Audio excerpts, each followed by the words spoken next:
Welcome to Tanya's Unplugged Life. Welcome back to Tanya's Unplugged Life. This week's video is going to be about health. And if you're new to my channel, welcome. And if you're already a member, you know that my channel is geared to health, wellness, and everyday life.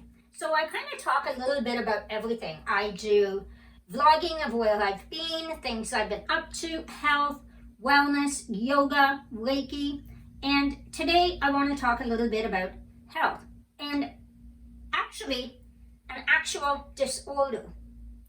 This disorder is very rare. Well, let me back up a little bit.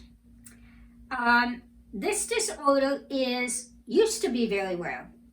It now has become a little more known to the doctors and specialists. So they are actually able to diagnose a lot sooner than they would have many, many years ago. The disorder I'm speaking of today is Cyclic Vomiting Syndrome. It is a disorder that causes sudden, repeat attacks called episodes of severe nausea or vomiting. Episodes can last for up to hours or even several days and several weeks, and it can land a lot of people in the hospital very sick with many different symptoms in the realm of cyclic vomiting syndrome. You can have long periods of where you're very, very sick for a long period of time, or you may have periods where you're not sick at all, and then all of a sudden you will get another flare-up. Why is this disorder so hard to diagnose? I'm going to explain it to you in just a minute. The reason it is so hard to diagnose cyclic vomiting syndrome is because it's usually and generally found in children. Like I said a few moments ago, it can be found in adults as well, but usually it takes a lot longer. A lot of the symptoms are, as I said, nausea, vomiting, migraines. Some people have issues where their stomach has paralysis or gastroparesis happens. And there's many different facets of the stomach and the abdomen. And so to very well be able to pinpoint what it may be, it can be very difficult. So basically, cyclic vomiting syndrome is diagnosed by usually a few doctors. A gastro doctor, could also be a neurological doctor, as well as a family doctor. And these episodes are so random and so not the same. They may not always be the same. So it makes it difficult. Doctors are trying to figure out, is it a flu? Is it something somebody ate?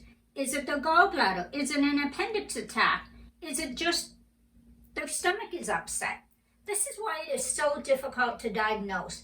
But once you are diagnosed with this disorder, you will find it a little bit easier to maneuver. And why am I talking about cyclic vomiting disorder? The reason I'm talking about it today is, for those that may not know, I myself was diagnosed with CVS, as they call it, not the pharmacy, with cyclic vomiting syndrome many years ago. And I had been in the hospital for a couple of months at the time, and they had no idea what was wrong. I could not eat. Nothing would stay down. Everything either came up or went out, if you know what I mean. And I couldn't hold any food in at all. They first tried the feeding tube through the nose, but once they realized that there's something going on with the stomach, that was where the issue was. So once they decided that, you know what, we're not going to put anything in her stomach for a period of time to see what is going on, they actually put what they call a J-tube, and that J-tube goes in through the bowel, which bypasses the stomach completely. And my symptoms are a little bit different, or maybe some similar to others.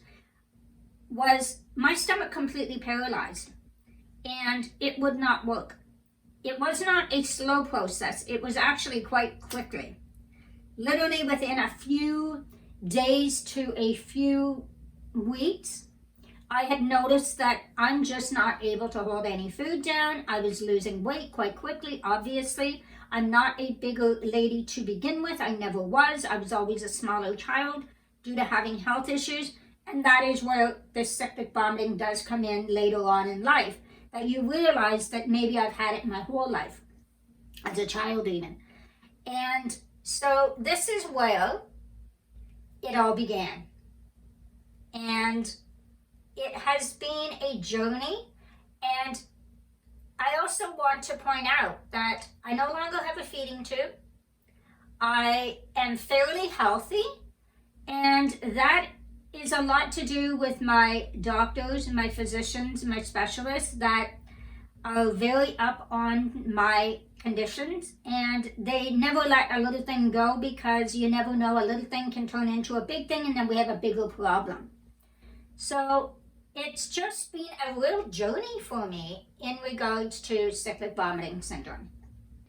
I was diagnosed with cyclic vomiting syndrome 16 years ago. My goodness, that was a long time ago. And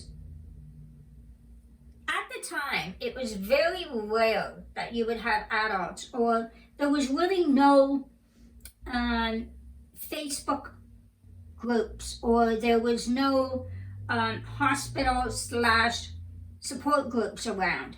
And at the time, with being as sick as I was, needing a feeding tube, unable to work at the time, very, very sick, losing a lot of weight, once they got me on a regimen and medication and the feeding tube, I started to come around. But then there was a little bit of a turn there where at the end where it was not a good thing for me. In fact, the feeding tube was actually causing me to be even sicker. And what I needed to do was to be able to learn how to slowly eat again. But what it was my stomach, actually the muscle that pushes your food through in your stomach, it paralyzed. So the next step without a feeding tube would have been like a little defibrillator in the stomach to help that pumping and keep it moving. But we chose against that, and we chose to slowly learn how to make that muscle work again. And a lot of that did not come from the doctors. That came from pure determination by me to learn how to eat again and get that muscle working again. And it came to one weekend where the feeding tube was no longer working. I had been very ill. I had been unable to basically walk. I was using a walker and a wheelchair. Doctors could not figure out for the life of them and the life of me why I was getting sicker and sicker and sicker, but yet couldn't figure out why. It came to one weekend where my stomach actually was extremely sore. And I realized, I looked over at my family and I said, I think I'm infected. I think I have an infection, and I think it's quite severe, and I think this is what's causing me to be so sick. So off to the hospital, the many hospitals we had been over the last couple of years, and we went to the hospital and they said, no, it shouldn't be infected. And I said, no, in my gut, in my feeling, I believe I have an infection in my body, and this is not going to go in a very good way if we don't take this feeding tube out. And they basically looked at me and said, if we take it out, we'll have to put another one back in. And I basically said, absolutely not. At this point, I had been slowly pureeing foods, slowly eating foods, adding it to be a little more thicker to try to get my body to work again. So that day, the doctors, reluctantly, pulled out my feeding tube. What a blessing that was. I literally walked in humped over, unable to barely walk. And I walked out of there standing tall, feeling almost 100% better. I would say 98%, because I had something foreign in my body had just been removed. And when they removed my feeding tube, I was extremely sick with infection. I was on an IV drip for a couple of weeks, and then finally I was able to take pills. I slowly was able to get that muscle to work again, and 16 years later, here I am. I'm able to eat, not everything. I'm learning what I can and what I cannot eat. And to this day, I suffer with severe migraines, not every day. They come and they go. But with myself and my own doctors, I'm learning what I can eat and what I cannot eat. I just found out I cannot eat processed food because it does cause me to have migraines. And why am I telling you all of this? Why am I pouring my health out to you, to the general public and the world here on YouTube? Here's my reason, and I'm going to share that with you. Welcome to Tanya's Unplugged Life Book Review. This is an amazing series by Colleen Hoover. It is a 2-book series. First, you start off with It Ends With Us, and then you read It Begins With Us. I know it's backwards, but if you read this one first, you're going to spoil the book series for yourself. I want to put a little disclaimer here. These books can get a little dark at times in some of the chapters, so I advise you that if you are triggered by any type of abuse, you may want to speak to somebody that maybe has previously read this book, or maybe just look into it to some of the reviews before you read it. I would not want you to start to read this amazing book and find out could be a trigger for you. I started reading It Ends With Us, and 2 days later I finished it. I finished it at about 11 o'clock at night, and I thought, I'm just going to dig my thoughts into the next book of this series. And I picked up this book at about 11 o'clock in the evening, and I realized it was 2 o'clock in the morning. This is how good this one is as well. I do not want to spoil either books for you, but this book here, you must read it second, or you will ruin it for this one. Now, I'm going to read what it is about, and just so you have a backstory to it. Sometimes the one who loves you is the one who hurts you the most. Lily hasn't had it easy her whole life, but that's never stopped her from working hard for the life she wants. She's come a long way from the small town in Maine where she grew up. She graduated from college and moved to Boston and started her own business.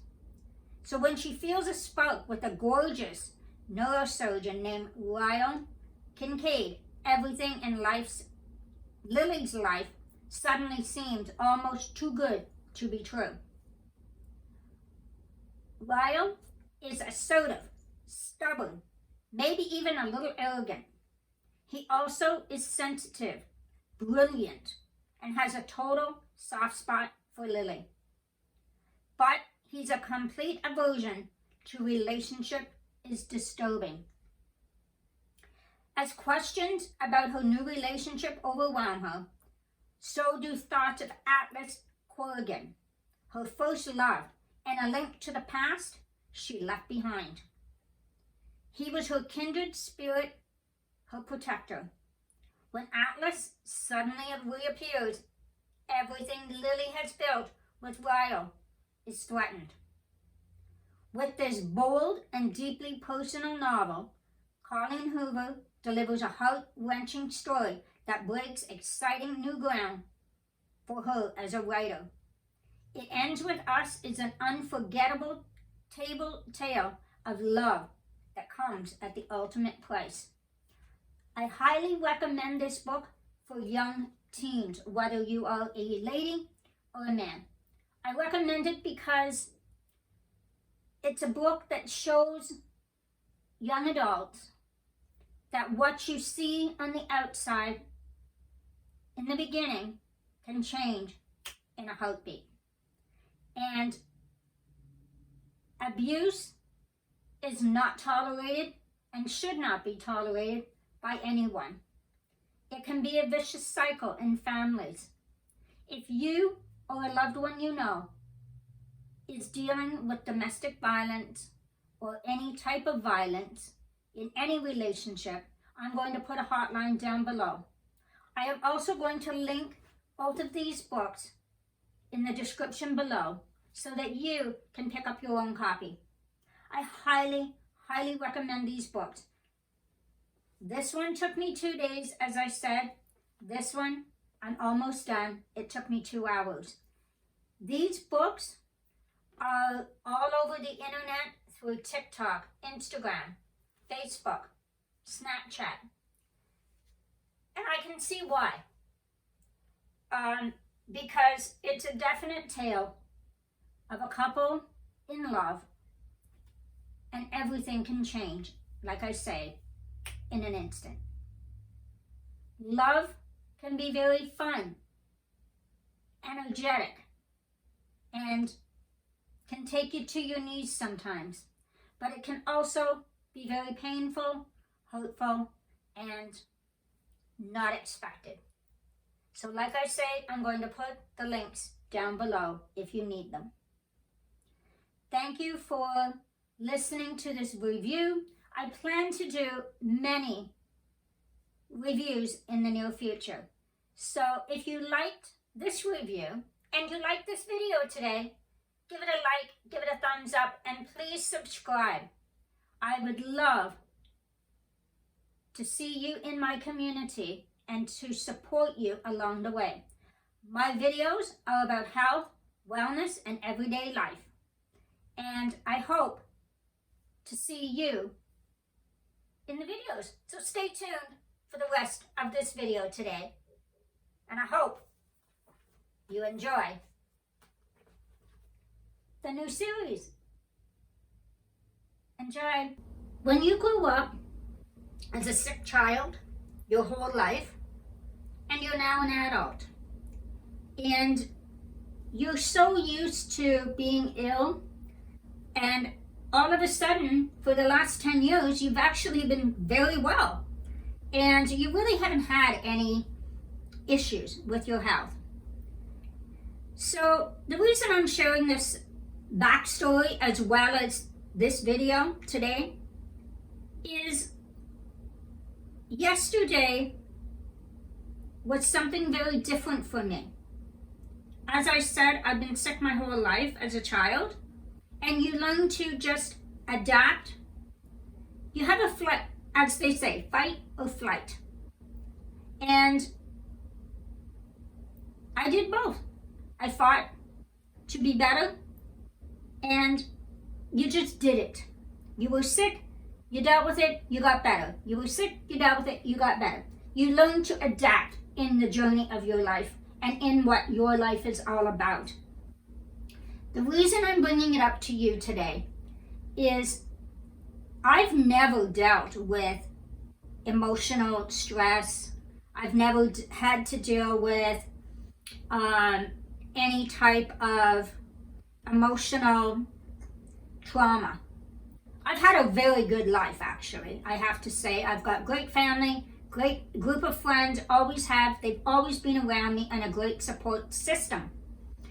So I never had any reason to really deal with things. And in the course of the last while, my life has been great, but also not so great. And if you've watched previous videos, and I will link one in the top there, in the top corner of my life update, and you may get a little idea of why I'm saying that things haven't been that great. But I just want to bring up what happened to me yesterday.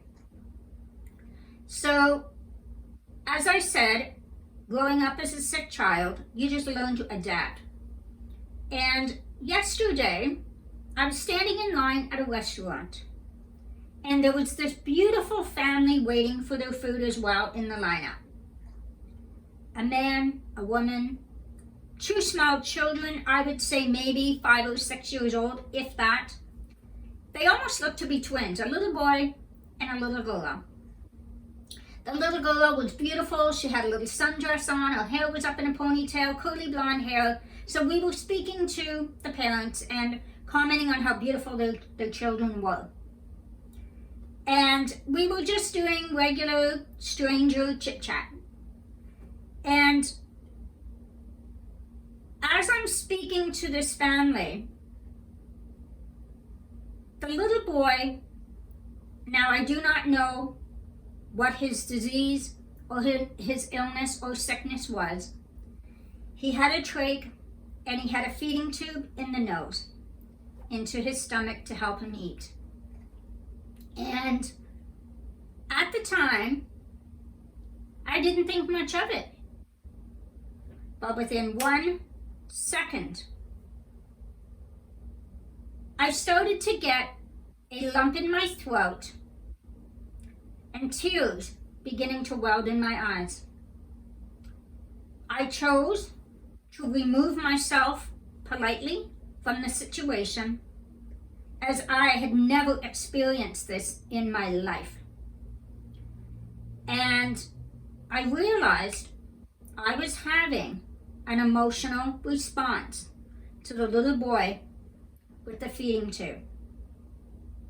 Why, you might ask? Well, probably I would guess that I never really dealt with my own health and what having a feeding tube as a young woman really did to me mentally and physically. So I never really dealt with any of that emotionally. And yesterday, it all came to a head. Back when I was sick, I did have a therapist that would come and speak to me because I was married at the time and I was dealing with the issues of a married woman, dealing with just body image and dealing with health in general. And being so sick as I was, the doctors felt I needed someone to talk to, which back then, that was great, and I needed it at the time. So I think yesterday, for me, was a little bit of an aha moment. I was able to conduct myself in a way.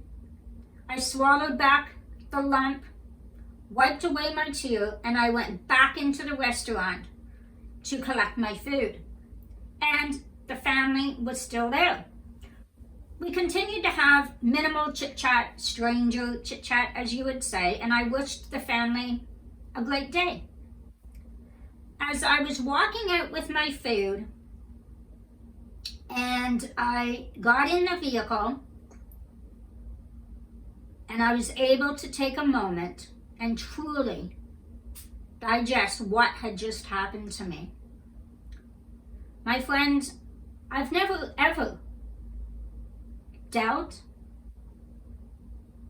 with, I don't really want to say trauma, but I guess that's the word they're using now. But I've never dealt with the issues of my past and my health issues. And I think seeing that little boy yesterday triggered a memory in me that I thought, man, I remember when I was that sick, having a feeding tube, 72 pounds, soaking wet, and not wet at all. Seeing that little boy, I remember back then saying to my family and friends, like, my God, I'm an adult. I'm an adult. I do not know how children and families with very small children can deal with the issues I had been dealing with back then. And let me tell you, it was not good. And, you know, I look back now at yesterday. I've had a day to think about it. And I realized, wow, I had an emotional response. And I've never had that before. Now, I am an administrator to a cyclic vomiting support group, and I'm going to link it down below for anybody that may be watching this video or maybe think their child or they think or family member may have cyclic vomiting syndrome. I have been running this group for the past 16 years. It's an amazing support group of people, of supporters, people who have it. And it's a group I started because instead of my mother constantly calling family and friends, informing them of my daily health updates while I was in the hospital for almost 2 months, I thought I could post everything every day when I was well enough to share my story with family. Well, that became something so much bigger than myself. And that group grew to be amazing, with thousands of members suffering or supporting sufferers. So, like I say, I'm going to put that link in the description below because you may need it. And I posted the story of yesterday in that support group when I got home last night. And I have had an amazing amount of support of what I went through. And I realized, why not do a video about it? Because I have a platform that I can reach not just thousands, but I could maybe reach millions of people. The video isn't just about cyclic vomiting syndrome. Today's video is about, really, I'm going to be honest, how trauma or your health issues and emotional responses can happen 20 years later. And you don't even realize that you're dealing with that or that you have suppressed those feelings for many, many years. I myself was quite shocked yesterday. Why was I so shocked yesterday, you may ask?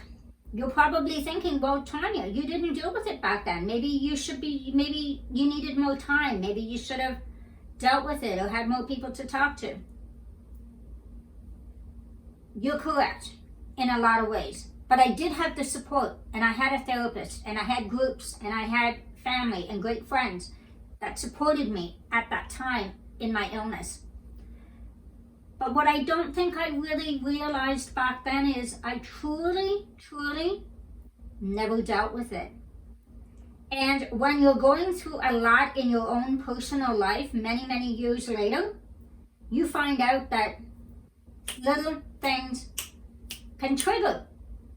And I'm calling it an emotional response to something that happened many years ago. As I've said a couple times, doctors, therapists, social workers, they tend to call it trauma response from things that happened. Now, I'm not wanting to call it a trauma response because I didn't really at the time feel that my illness or my health was trauma to me at the time. Maybe it is now to some people, but it wasn't to me back then. So I'm going to refer to it, what happened to me yesterday is an emotional response to seeing that little boy.